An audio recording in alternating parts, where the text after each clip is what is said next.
बापू हे बापू बापू नमस्कार मामाश्री नमस्कार. हो एवढ्या कसल्या गोड विचारात लग्नात काय नाही मला म्हणायचं होतं मग्नात. अरे तुझं लग्न जुळून दिलं आता माझ्या लग्नाचं काय हो कशाला टेन्शन घेताय का? तुम्हाला बोललो ना आपली सखूबाई चोरात आहे म्हणून. काय पण आज पुढे दिसली नाही ती हो कसं तिथे मी तिला पाहिलं या टाकीच्या मागून चोरून पाहत होती तुम्हाला ती. काय खरं सांगतोय मला दिसत नाही हो कशी दिसे एकदम फिदा आहे ती तुमच्यावरती. खरं सांगतोय हो हो खोटं कशाला बोलू. ती ना मला ऋतिक रोशन जाती वाटते. ती तुमची तुम्ही तिच्या ऋतिक रोशन ती तुमची अमिषा भेटेल आणि तिच्या घरामध्ये तुम्ही गेलात की माझा काय संबंध. मी पळायला मोकला. काय मी ऋतिक रोशन ती अमिषा पटेल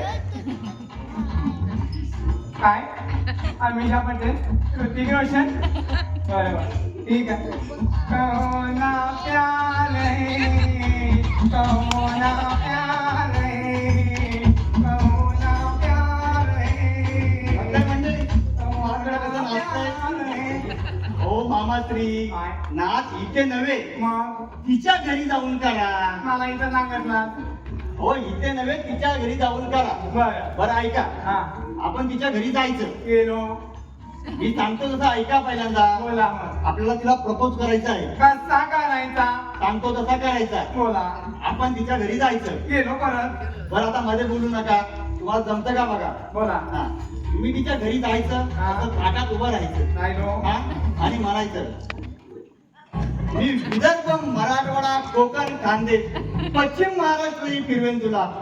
मी विदर्भ मराठवाडा कोकण खानदेश पश्चिम महाराष्ट्र फिरवेन तुला. तू राजा माझ्या आयुष्याचा मी राणी बनवून फिरवेन तुला. आग लागली तोंडाला आणि साधनी तुझा चेहरा तसा प्रतिपदेचा चंद्र. नको चंद्र आणि साधनी तुझा चेहरा तसा प्रतिपदेचा चंद्र. काय मी करणार माझ्या मस्तकावरती चंद्रकोर बनवून फिरवेन तुला. सोपं सांग सोपं एवढं बोललो तर मला तिथं जॅकेट येईल काय तरी सोपं सांग बरं चला सोपं सांगतो. हा आता तुम्ही तिच्या घरी जायचं गेलो परत आणि म्हणायचं बरं ठीक आहे. बोला तुम्ही तिच्या घरी जायचं गेलो आणि म्हणायचं बोला सकू सकू माझी प्रेमाची सकू माझी प्रेमाची सकू माझ्याशी लग्न करशील. माझ्याशी लग्न करशील हा एवढा चला आता चाली सकू राणीसाठी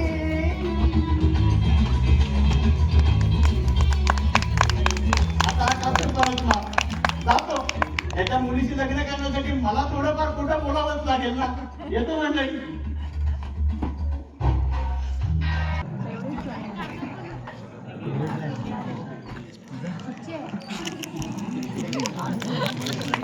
पवार सांगताय मी सैतान. अरे तसं वागायलाच लागतं. काल माझ्या बायकोनं माझा हात धरला मी तिच्यावर संशय घेतो म्हणून. अरे अरे पण का का तिच्या मोहनजवळ एवढं प्रेमाने वाटते का?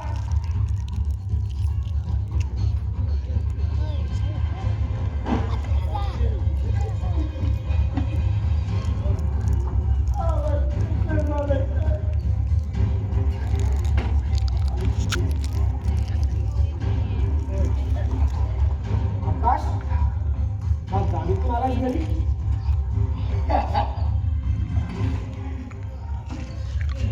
या ओरडा मला मारायला या. मी तुमचं कोणीच नाही ना मला.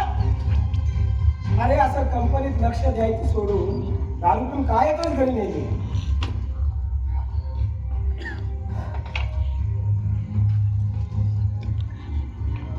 बोल पप्पा मी तुम्हाला छळतोय. अहो तुम्ही मला छळताय.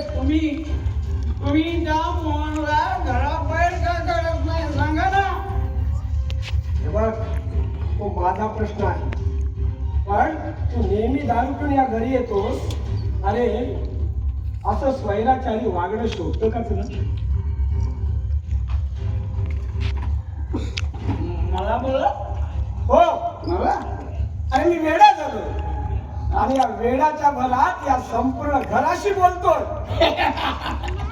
अरे पप्पा वेडे झाले, वेडे पप्पा वेडे झाले. आकाश ओला मारायला या, मला मारायला या. होय होय मी प्यालोय प्यालोय. पप्पा मला झोप येत नाही म्हणून प्यालोय. तुमच्या सुनेनं माझ्या तोंडाला गाळा बसलाय म्हणून प्यालोय. माझी अब्रू पाठ धुळीला मिळवण्याचा प्रयत्न तिने केलाय म्हणून प्यालोय. अरे स्वतःच्या पत्नीवर असे खोटे आळ घेऊन तिच्या शिलाची का अशी क्रूर चेष्टा करतोय रे बाबा?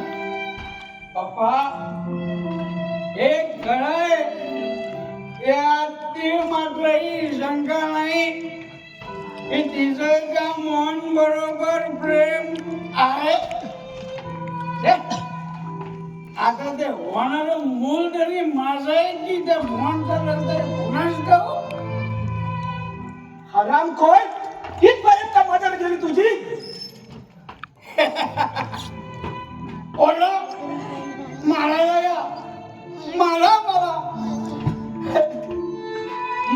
काही वाटणार नाही पप्पा, मला काही वाटणार नाही. पप्पा अहो तुमचा विश्वास बसत नसेल पण आजकाल माझ्या मनाच्या सखोल गहन गंभीर गाभाऱ्यातून एक आवाज मला वारंवार स्पष्टपणे ऐकू येतो, जो त्या वाऱ्याच्या झुळकीशी एखादी मंद अग्नी प्रज्वलित व्हावा तसा तो आवाज मी विसरण्याचा प्रयत्न करतो. स्पष्टपणे मला सांगतो, तुझी पत्नी व्यभिचारी आहे तुझी पत्नी व्यभिचारी आहे.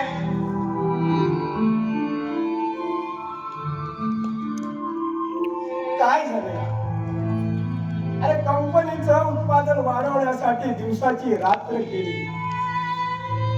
प्रसंगी जो आडवा आला त्याला आडवा केला, त्याला देशोधडीला लावला आणि आज माझ्या दैवाचे फासे उलटे पडले. घर उद्ध्वस्त करणाऱ्या दारूने घरात प्रवेश केला. हा मोहन कंपनीत लक्ष द्यायचं सोडून घरात दारू पिऊन यायला लागला. थांबायलाच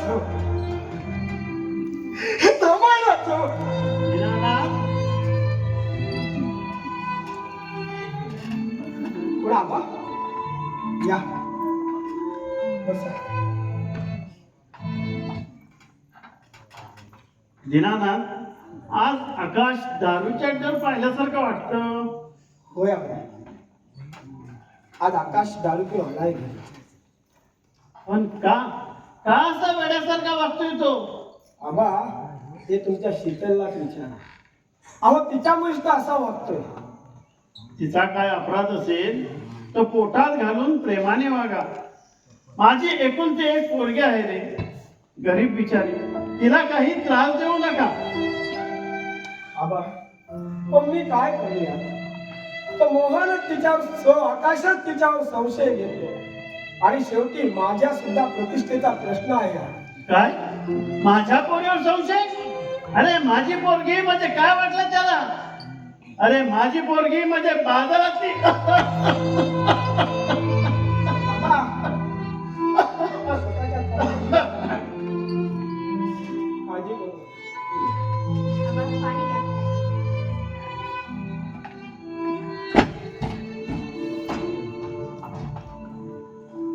पोरी काय चाललंय हे आणि काय ऐकतोय मी?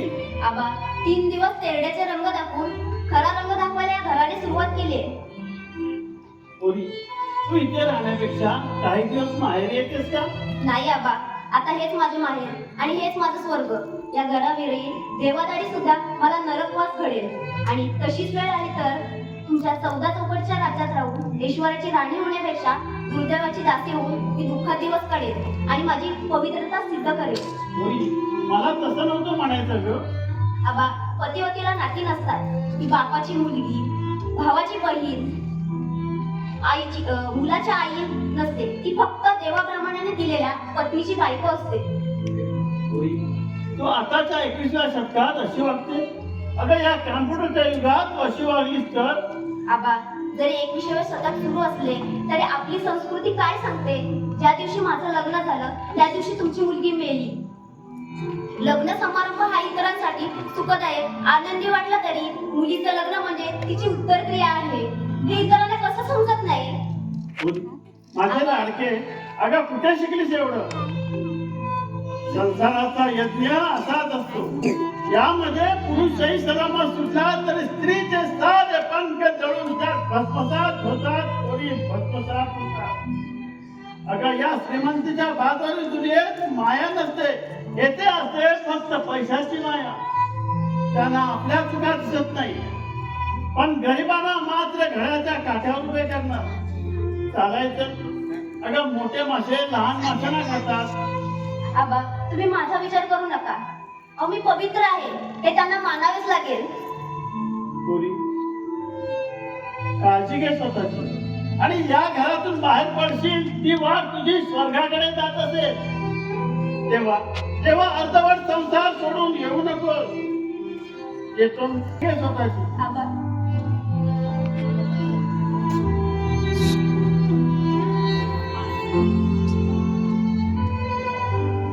आबा, मी सांगत होते माझा आकाश बरोबर नाही जुळणार पण तुम्ही नाही ऐकलं. पण आता संशयाच्या भोवऱ्यात माझ्या संसाराला ग्रहण लागलंय आणि त्या ग्रहणात मी पुरती कोमेजून जाणार.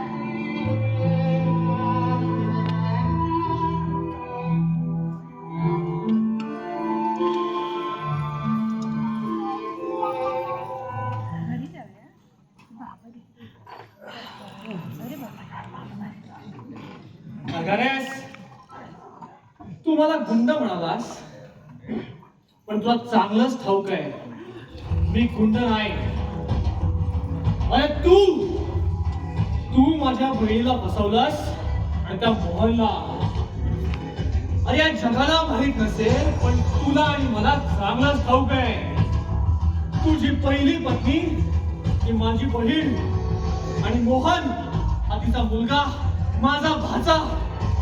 अरे तू छळलास त्याला पण तू अजून ह्या राकेशला ओळखत नाहीस.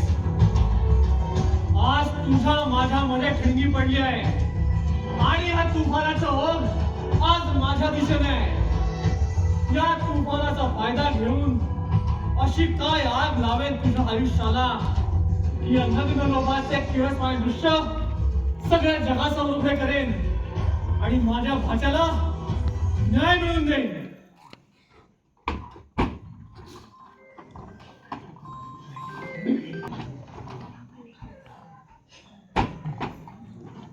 शीतल, ए शीतल, बाहेर ये. काय म्हणताय? हा? काय म्हणताय म्हणजे कामाशिवाय मी तुझ्याशी बोलू शकत नाही का? किती प्यायले आहेत? तोल तरी सावरतोय का तुमचा? ए चूप सारी. तुझ्या बापाची पीठ नाही मी माझ्या बापाच्या पैशाची पितोय. तू मला काय लावलेस? तू मी प्यायला लावली? हो तुझ्या अशा वागण्यामुळे तुम्ही पितोय. आकाश, का असं छळताय मला? अगं मी तुला माझ्या तवावर नाचवणार. तुझे त्या मोहन बरोबर अनैतिक संबंध ठेवून तू माझ्या नावाला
अगे जा पोलिसात दिसतं तक्रार दे मग तुला न्याय भेटेल मिळेल नाही मला तक्रार केली तर कारावास घडवेल तुम्हाला. झाली हरामखोर मला पहिला शिकवते मला हा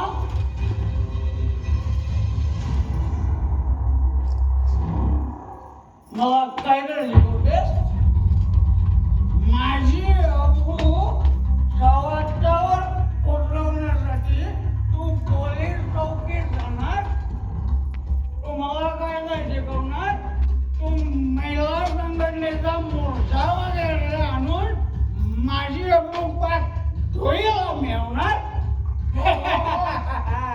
काय असं मी होऊ देणार नाही. दाराच्या बाहेर पाय ठेवून टाका तुझी तांगडीच मोडून टाकतो की नाही पाक. आणि तरी पण तू जर प्रयत्न केला ना तर झाला तुला जीवच घेऊ